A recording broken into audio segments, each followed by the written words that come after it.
Take a look at this photo.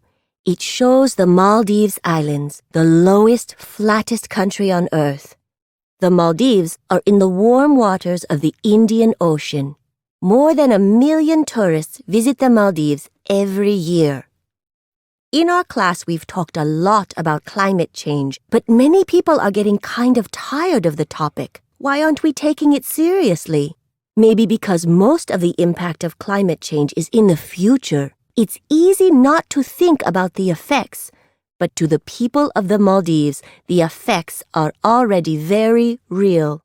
Most of the Maldives are barely above sea level, just about 7 feet. Any increase in the sea level could lead to dangerous floods. So the government took 3 steps to protect the country and its population. First, the government built an 11.5-foot-high wall around Male, the country's capital. The wall gave the city some protection from a tsunami in 2004. But there was still a lot of flooding. 88 people died, and more than 10,000 people lost their homes as a result of the floods.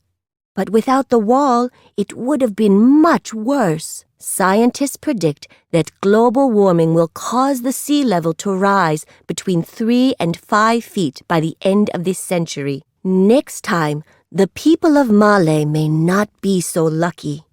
But the Maldivian government is not waiting for the next tsunami. It has built an artificial island about 10 feet above sea level.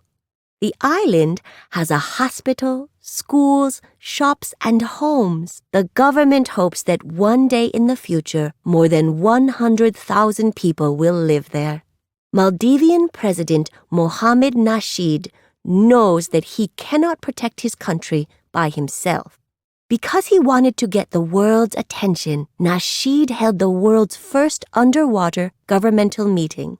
In the meeting, Maldivian leaders signed a document pleading with world leaders to work together against climate change.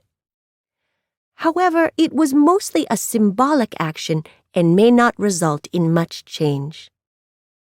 The Maldives will be the first to feel the impact of climate change. For these islands, even a small change in sea level may have serious consequences. But what if all the ice melted?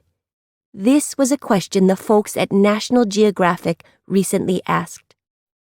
Naturally, the sea level would go up, and by a lot. Scientists predict that it would rise by about 216 feet, about the height of a 20-story building. What would our world look like with all that extra seawater? This map shows that it would be very, very different. For one thing, the Maldives would be gone forever.